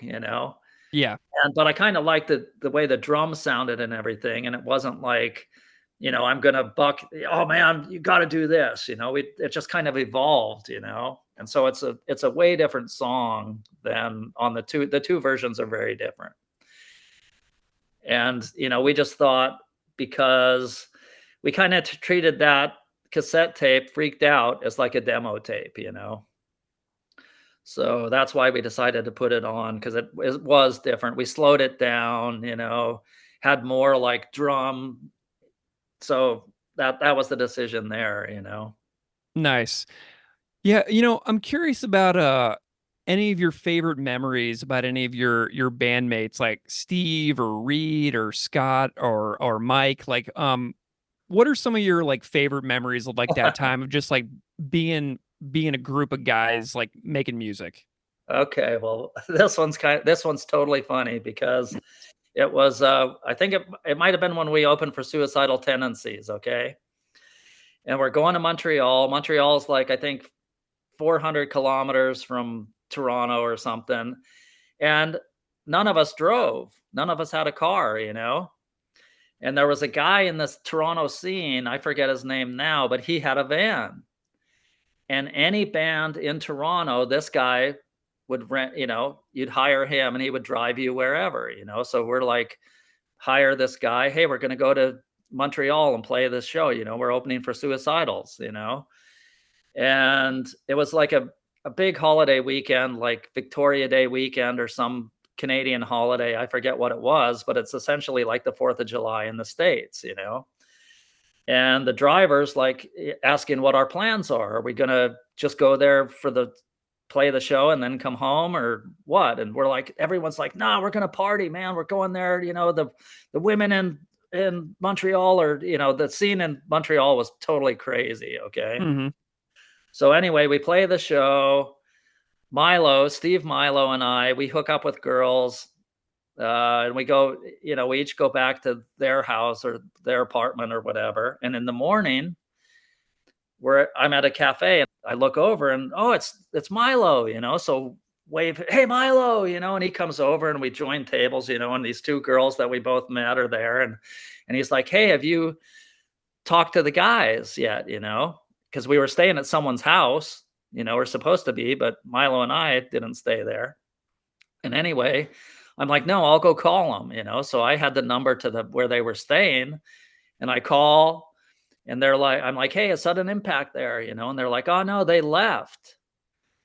And I'm like, what do you mean they left? And they're like, oh, they just got out. They just said they were going home and left. And so I come back to the table and I'm just laughing my head off, because Steve's like, what's up? And I'm like, just laughing. I'm like, hey, they left us. And he's like, what? And I'm like, yeah, the guy said they went home, and he's all bummed out. And he's like, well, what are you laughing about? And I'm like, I got the t-shirt money. So Oh my God.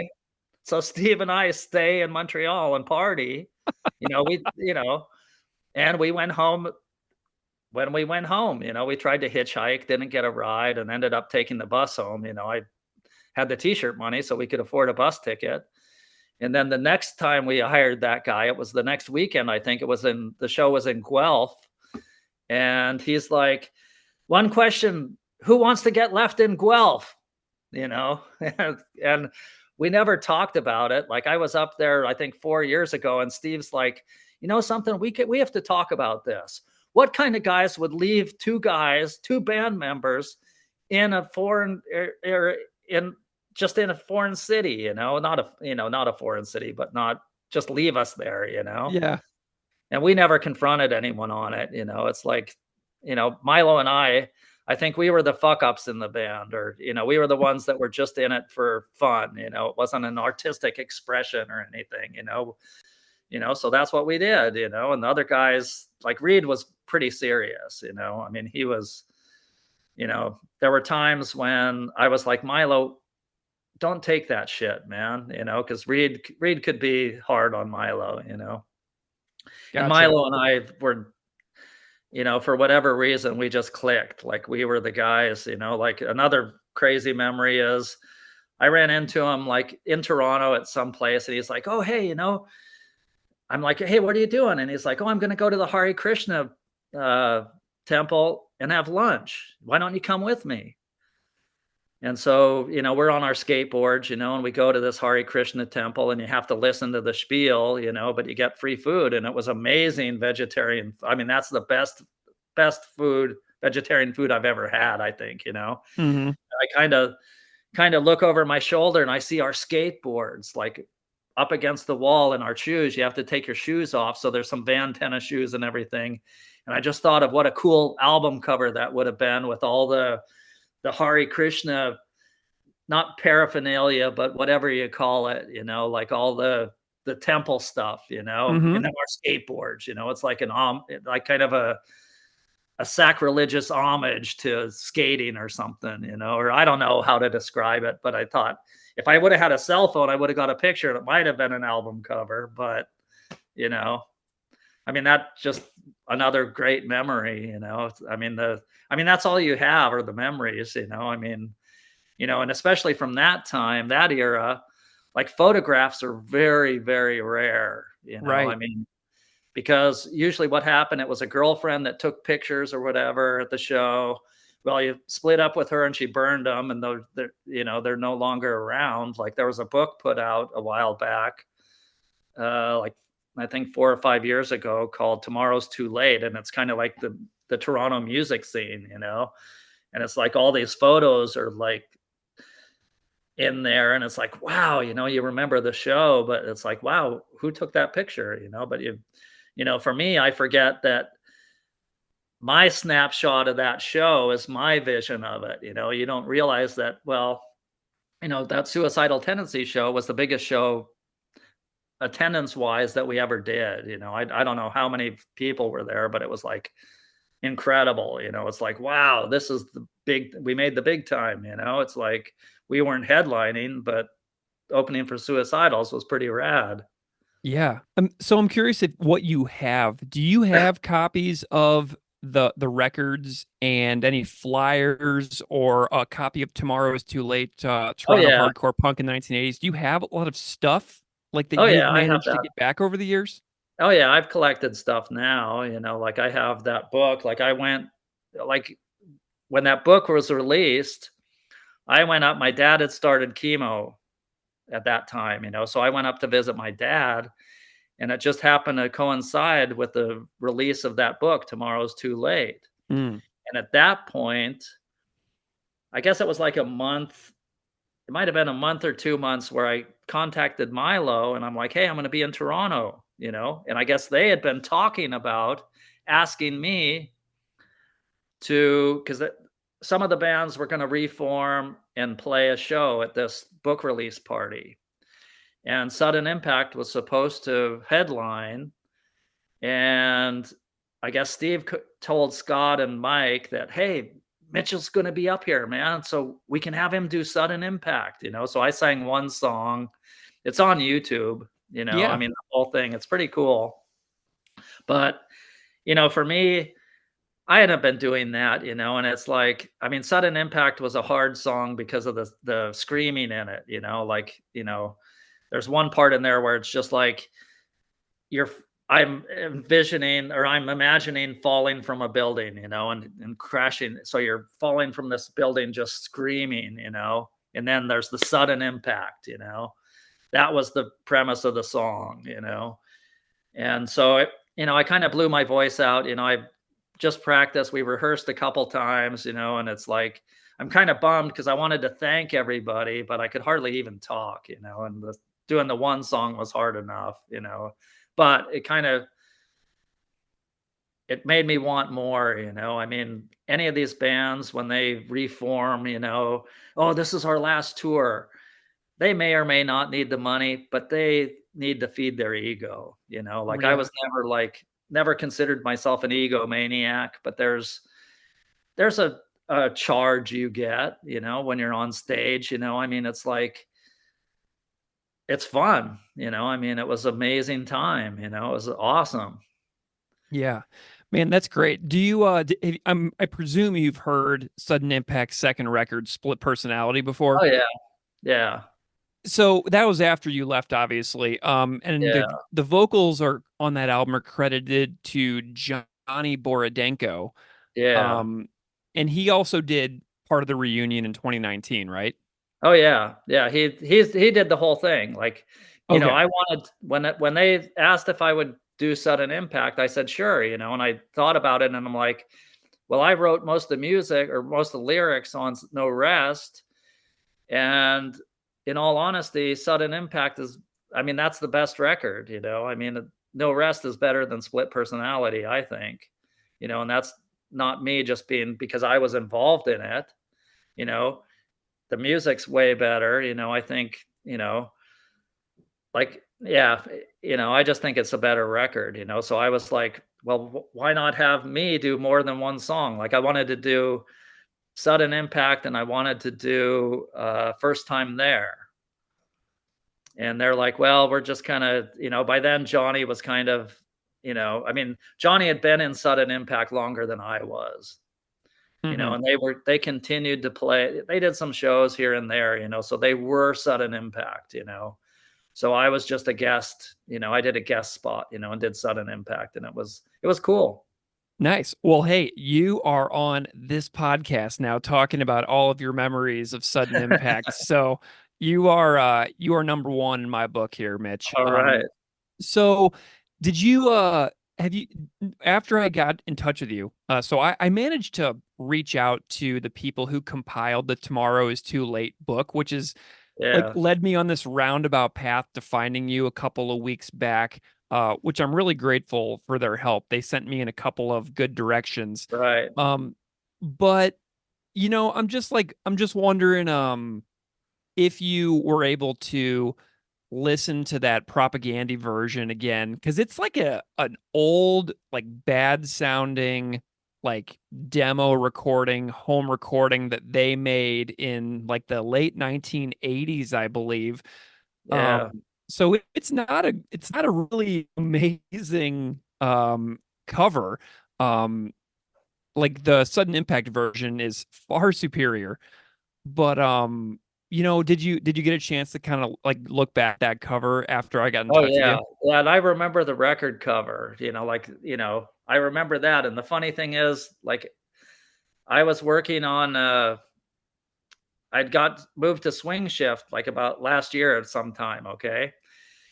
And the supervisor on swing shift was like, "Hey," he would always give me I'd be listening to my music, and he'd come over, "Oh, what are you listening to?" And he'd tell me, like, what he thinks is the great band, and he told me to listen to Propaganda, and I didn't clue in at that time, and I listened to it, and he's like, "What did you think?" And I'm like, "You know what's weird about that is the album that you told me to listen to, there's a better album than that." And I told him about the one that we're on, okay, Hmm. and he knew about that, and I'm like, "Yeah, the weird thing about that album is they cover a Sudden Impact song."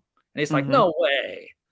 And I'm like, "Oh, yeah, they did," and then he went home and he had the record and he brought it in. He's like, "Holy shit, you weren't lying," and I'm like, "No, I was," because some of the stuff I say, people think, oh, like I'm telling a story or embellishing whatever, but it's like, I mean, I think I've led a pretty amazing life, I mean, I was in a band, I was a pro mountain biker. I did do all kinds of stuff, but Man, I really like the Propaganda version of it, I mean, anyone that does a cover, there's a reason why they do, and for me, I never really thought we were like a legitimate band, it's like, we never made the big time, but I think it's a catch 22, I think the bands that do make the big time, they wish to hell that they weren't that big, I mean, I'm sure that they miss the little grungy bar scene kind of thing, like to go into and play a stadium is just so it's not as intimate, yeah. Well, but I how do you can't put the genie back in the bottle, totally. Well, and I know that the band, they're very complimentary of the influence of Sudden Impact. Whenever Reed passed away, Yeah. Chris from Propaganda wrote on their website that this is a quote from them directly from their website. I'm looking at it right now. They were another highly influential band for us back when we were starting out. I remember the day me and Jord took the Greyhound into Winnipeg in 1985 and picked up their No Rest from the Wicked LP. along with a little LP called Torment and Fire by a then brand new band called Sacrifice. It's one of the few records from the era that truly stood the test of time. Gonna crank it tonight and get bent. Rest in peace, Reed. All So right. that's pretty cool, man. It's something that stuck with them and lingered with them for years and years. This was posted in 2011. Right. So that's something that your band lingers in the minds of the members of Propaganda for sure. Oh yeah, and you know what's crazy about that is there's another Ontario band where there's a Punk Rock Canada compilation coming out.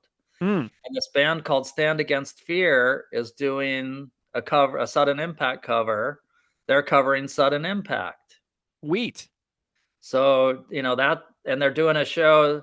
I don't think they're going to play that song until the record comes out, but I've heard their version of it that's going to be on that record. And like I'm in touch with the lead singer, like Mark, so it's pretty cool. It's like all this stuff happening, and right about the same time you contact me, and it's like, holy shit, man, this is like, some cosmic wave or something. I mean, it's kind of crazy.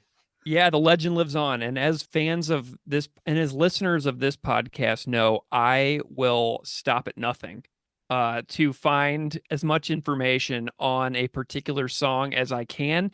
Yeah. And it just took me 4 years of doing the podcast to get to this song. But I mean, Yeah. we've covered in depth over 100 Propaganda songs at this point.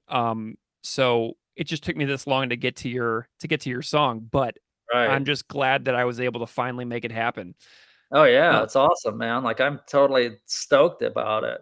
It was fun, man. It was a lot of fun, and I'm thankful for all of those guys for sharing that part of my life with me. It's like we made memories, and it didn't end out good. Like I was replaced because I got into mountain biking, so everyone in the band, their direct focus, everything besides working was Sudden Impact.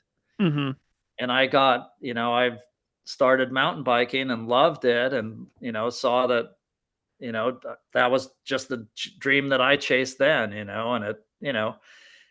we were kids and there was no talking, I just one day I was in the band and the next time, oh, we replaced you, and, I don't have any hard feelings, it's like, I mean, that part of my life, I think it was another chapter, like I'd gone as far as I could with Sudden Impact, and it's weird the things that you look back on. Like one other memory that I have is like I thought when we put the album out, No Rest, that's the goal, oh, when we put a record out, then we'll be big time, and you're still that person. You're still the same person, even though you have a record out, but you're expecting some metamorphosis, like all of a sudden you're like rich or whatever, and that didn't happen, so it was almost anticlimactic. But when I thought we made the big time was this one time we were at a show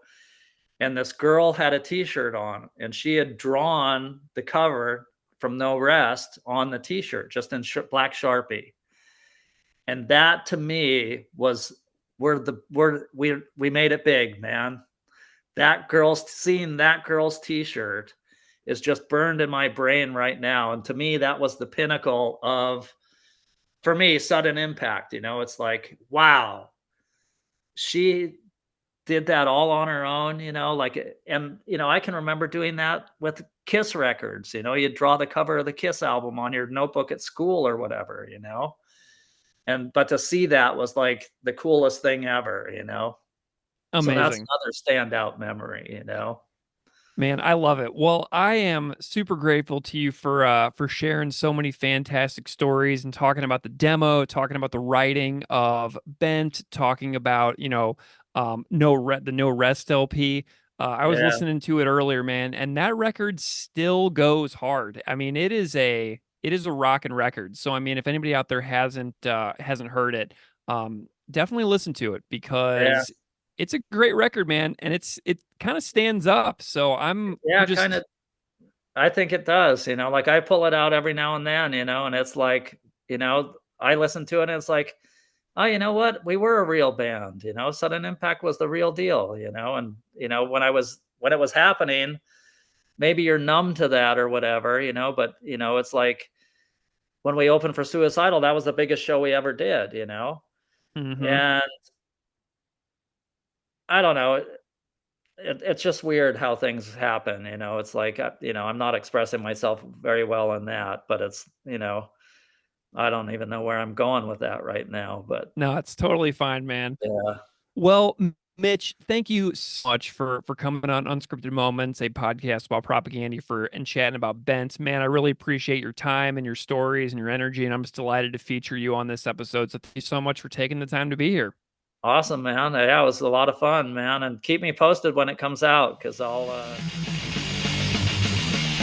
Because it's inside you, grow and grow. So one day it happens, you explode. Pretending that you belong. Why the fuck do you have that mask on? Same thing all over again. The story I never wanted to listen to my idol. To get a man yourself. It's okay. No way. Fuck straight in. It's been. So, welcome back. Thank you to Mitch Garvin from Sudden Impact for joining me for that conversation. Thank you to Sean Cherry, co-author of the book, for helping me get connected with Sudden Impact to make that happen. Really appreciate it. So, Steve, tell me what you think about. Let's talk about the music first. Tell me what you think about the music of this song, and because like obviously Propaganda had their version and Sudden Impact has their version. I'm just curious what your thoughts are on the song itself. I mean, I think it's a good song. I mean, it's a really ripping, aggressive, fast song. Hmm. I think it really is obvious as to the era that it came from when listening to it by the Mm, style of music that's played. It's but yeah, I think it's a great song. Like, yeah. Do you have a any thoughts on like I was thinking about this. This song kind of reminds me today of bands like Municipal Waste, Toxic Holocaust, Iron Reagan, stuff like that. Do you see any like contemporaries of the sound of what Sudden Impact was doing going on now, or any other bands or anything like that? um not really. It's very like timepiece, like it's very dated in terms of, like you're not going to get a lot of stuff that sounds like youth of today either. Like it's just Hmm. that's what it is, So but I think that's fine. Like I don't think I would want, newer bands sounding exactly like this today because then this sound wouldn't really be special anymore. Yeah. I only have one critique of this song. I really like this song. I really like this entire album. I think that the Sudden Impact No Rest from the Wicked LP is fantastic. I think it does hold up pretty well. It is a time and product of its era, of course, but it is really, really enjoyable as far as something that I had really never listened to until a couple of weeks ago. But this song in particular is, in my view, twice as long as it needs to be. I think it would be a much better tune if they cut off the last minute with all the slow breakdown stuff.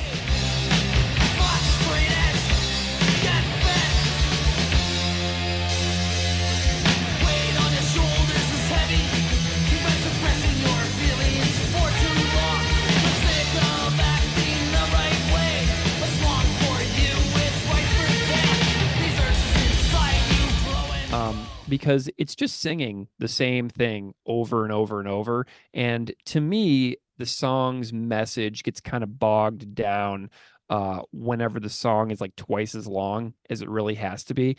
And I feel like this is just a product of kind of beginner-ish songwriting, as people are trying to like diversify the sounds. The song doesn't need any of the slow stuff that happens in the second half of it. I feel like if they just cut off the last minute, it would be a much more efficient song. And I feel like they just did the last minute just to go slower so that every song wouldn't just be fast. Do you know what I mean? But when they add in that double kick at 118 into the song, it's awesome. Yeah. So, that's just my nitpicking on it. But, let's talk about the lyrics. It is an anti-straight edge song. So the lyrics are not very long. Should I just read them really I think quick? just do the whole thing. Okay, so here we go. The weight on your shoulders is heavy. You've been suppressing your feelings for far too long. You're sick of acting the right way. What's wrong for you is right for them. These urges inside you grow and grow till one day it happens, you explode, pretending that you belong. Why the hell do you have that mask on? It's the same thing all over again, but this time it's in a different way. Your life's still controlled by others' rules, so forget it, man, and be yourself. You no longer know which way to go. Your mind's at war with itself. Think you're part of their tribe. You've gone now, man. You've lost all control. And then it's kind of has like a part that isn't in the original liner notes because I was reading that directly from, I believe, the Freaked Out demo tape.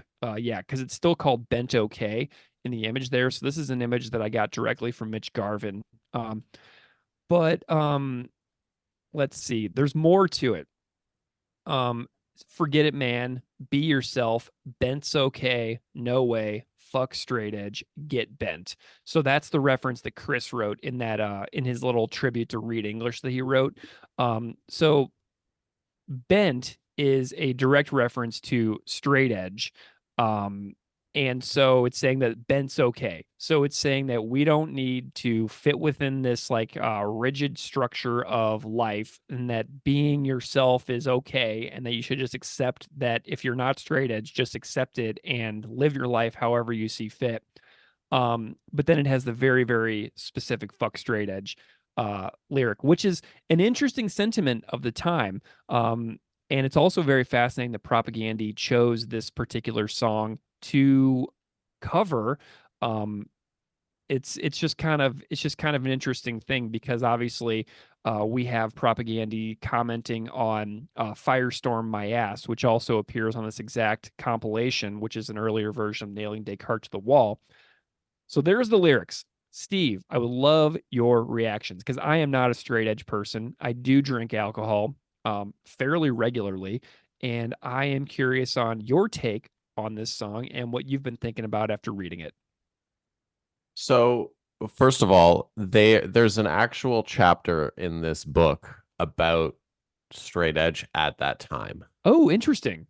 I'm just trying to find it so I can maybe bring up a quote or something here, just so we can kind of, because I think it would help the context if Yeah, you. hit that index in the back of the book and just look for the keyword straight edge because you might have a lot more luck if they have a vocabulary index. Oh, In you would think that's there. It's not there. No index.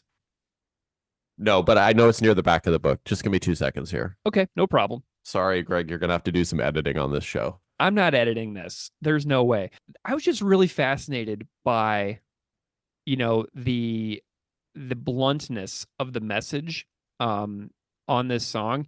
And my conversation with Mitch was really interesting because, as you look back on stuff that you do decades in the past, as a person with a slightly different, your views change over time. And so this song, as Mitch said in his interview, is a story about one particular person that he was friends with who he would watch, you know, declare that he was going to be straight edge. And then he would like last like a week and then he would go out and just get completely obliterated. And so but then he would like be like, all right, I'm going straight now. And so Mitch was like kind of watching this person careen back and forth between, kind of extremes of nothing and everything. And so what was interesting about the interview is that he's like, yeah, I kind of regret not seeing if I could help this guy out a little bit more instead of just like immediately reverting to writing a song about him. So hearing Mitch's reflections on ways that he could have played the situation differently. It's a really nice, like, hindsight is 2020 kind of situation. And I really did appreciate Mitch's thoughts on how he sees this song a little more with a little more complexity now later on in his life than he did back when he wrote the song originally. Oh, that's interesting. Yeah. Yeah. So it's about one person and one person's struggle between careening between straight edge and like extreme hard partying. Um, so Mitch was kind of like, yeah, I could have done a little bit better to be this guy's actual friend instead of just like immediately, writing a song about this person's struggle. When in reality, he was struggling and I could have played it a little differently, but I didn't. I wrote a song about it instead. So it was a Hey, really cool it was really cool to hear from Mitch directly on that content. so I found the straight edge section of the Hit book. me because Oddly enough, I'm monologuing here. I want to hear what you got in the book that's an actual real source. oddly enough, the straight edge section of the book talks about the Goo Goo Dolls a lot. Ooh, love the Goo Goo Dolls early stuff. I'm a big fan of those early records. Yeah, so it does talk about a lot of Goo Goo Doll stuff. So I'm gonna read the caption from just like the lead into the straight edge section of the book. Hmm. Says among the most culturally significant ideas to emerge from hardcore, straight edge was a direct reaction to the self-destructed ethos of drug and alcohol abuse that had characterized and taken a heavy toll on much of early punk. In contrast to the hackneyed rock and roll, live fast, die young mentality that had already claimed members of the Sex Pistols, Germs, Ruts, New York Dolls, and so many more, straight edge initially urged a saner approach, keeping one's mind clear and taking personal responsibility for one's own behavior. Introduced in a 1981 song by American hardcore outfit Minor Threat, the philosophy quickly spread to Boston, New York, Southern California, and eventually around the world. Toronto, with its more UK-inspired scene, wasn't initially fertile territory for straight edge. The first significant wave didn't arrive until around 1987, when the new youth crew bands exploded out of Connecticut, New York, and suburban LA. In contrast to the grittier downtown hardcore scene, Toronto straight edge consisted largely of younger kids from the suburbs, with clusters in Scarborough, Etobicoke, Pickering, Mississauga. MSI was Toronto's first straight edge band, as well as the last until the late 90s, although many would argue the stricter, more uptight later iterations bore little resemblance to the original idea. And then it goes in and it talks to a number of people about straight edge. And I have a quote from Mitch Garvin here. Oh, bring it. Yeah, read it. Says Boris was they're talking about Boris, who is a skinhead in the scene. There's actually a funny quote from Harley Flanagan in the book talking about how all of the hardest and toughest skinheads were from Toronto, and he used to get beat up by the Toronto skinheads. Hmm. So Mitch talking about Boris. Boris was straight edge for a while. That was the era of 7 Seconds, Minor Threat, Youth of Today. I wrote the song Bent Okay because I wasn't into that. I drank. The words are so juvenile looking back. Drinking's fine. We're not straight edge band. Everyone thinks there needs to be a deep meaning to every song, and sometimes there's not, you know? Yeah. Well, there we go. I love that that's in the book too because it resonates with what Mitch said in the interview that people heard a little bit ago. So I know it's unrelated, but there's actually a mention of Buffalo on the straight edge page. If you'd like, I would be happy to read some I mean, Buffalo stuff for you. obviously we have to commit this to the record. So Ian Fenton is talking and he says a guy from Buffalo named Andy Parker went to a lot of Toronto shows while attending U of T. When he moved back to Buffalo, he invited us to see shows there, and that changed everything for us. Andy and his friends had a few bands on the go, New Balance, Full Force to name two. They were hardcore straight edge bands, and they were nice people. Straight edge shows hadn't becoming kickboxing matches yet, so Buffalo was very cool and growing scene back then. It was the same distance to Buffalo or Toronto from Burlington, except now we had access to all hardcore bands in New York State and the East Coast had to offer. This was 1986 to 1990, so we were seeing all our favorite bands in the scene that was still growing. Hardcore trips to Buffalo quickly became the norm. Yes, love that. Well, I think that that's all really, really good stuff. Now, personally, I want to hear your thoughts on what you like or dislike, or thoughts about the lyrics and the message and song in general. So, as someone who identifies as a straight edge person, Mm-hmm. It's personal I, for you. yes, you know, and I've addressed this many times because Of I grew course. up listening to Earth Crisis, all that stuff, right? At the end of the day, people can do whatever they want. Yeah. This dude over here does not care. Yeah. Just don't hurt yourself. Yeah. Yeah. Be safe. There's a lot of safety elements that kind of come into it, whether it's hurting yourself or hurting other people, and not making it other people's problem if you are, choosing to imbibe in certain things. Yeah, and I mean, my because it's an anti-straight edge song, just as much as there are pro straight edge songs, there's anti-straight edge songs.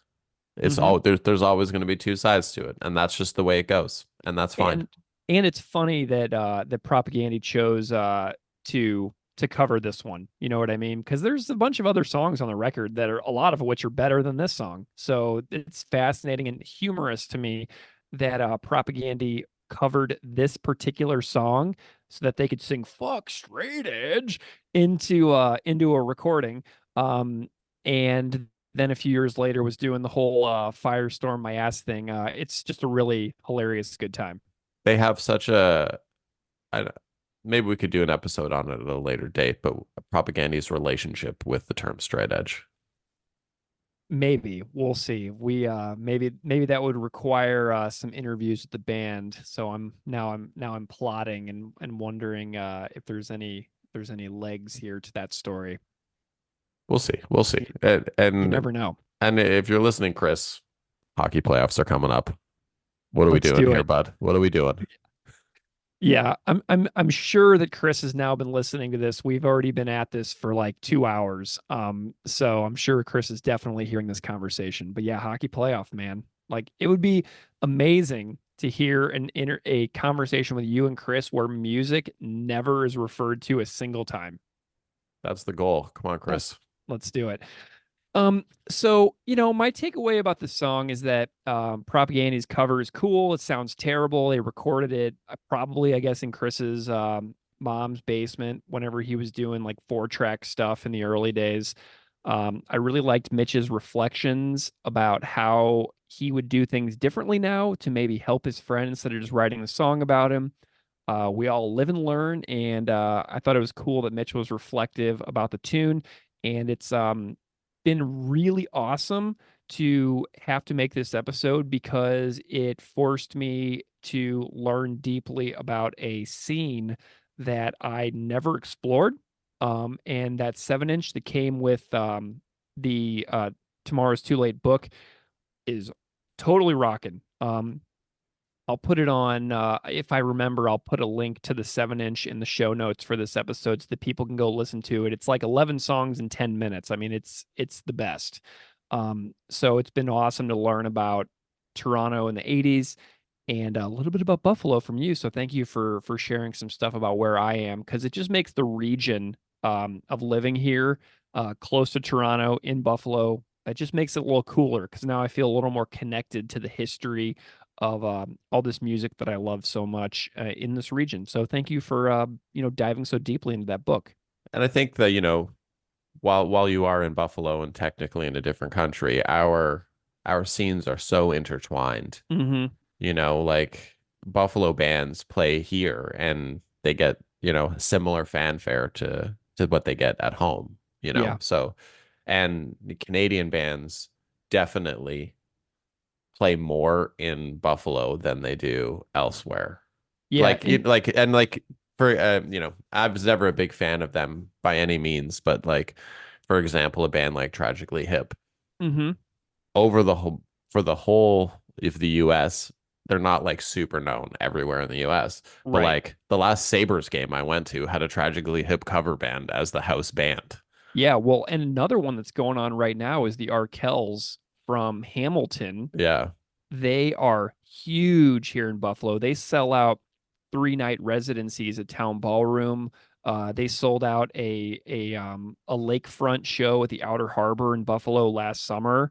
And they sold out an outdoor show in a huge park in Buffalo. But then when they go to like New York City, I think they're just playing in like a teeny tiny little club.